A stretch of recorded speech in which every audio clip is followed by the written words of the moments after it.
கள்ளக்குறிச்சி மாவட்டம் உளுந்தூர்பேட்டை அருகே உள்ள எலவனாசூர் கோட்டை தொடக்க வேளாண்மை கூட்டுறவு கடன் சங்கத்தில் வாடிக்கையாளர்களின் வங்கிக் கணக்கில் இருந்து போலியாக கையெழுத்து இட்டு 1 கோடி ரூபாய் வரை கையாடல் செய்த காசாளர் அமாவாசை பணி நீக்கம் செய்யப்பட்டுள்ளார்.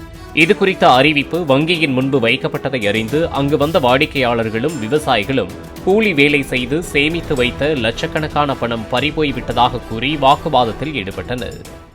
அப்போ கேட்டான், எனக்கு தேவையான ஒரு பணத்தை எடுத்து கட்டிட்டாங்க, உன் பணம் இவ்வளவுதான் இருக்கு, இவ்வளவு இல்லைன்றாங்க. கூலி ஆளு செஞ்சு போட்டு வச்சிருந்தாங்க, 50,000 தீட்டாங்க. எங்க போட்டுக்காரன் பாவம் வந்துடாதவங்க ஒருத்தவங்க வந்து போட்டான். அமாவாசை மீது துறை ரீதியான விசாரணை நடத்தி கைது நடவடிக்கை எடுக்கப்படும் என போலீசார் உறுதியளித்ததன் பேரில் பொதுமக்கள் அங்கிருந்து கலைந்து சென்றனர்.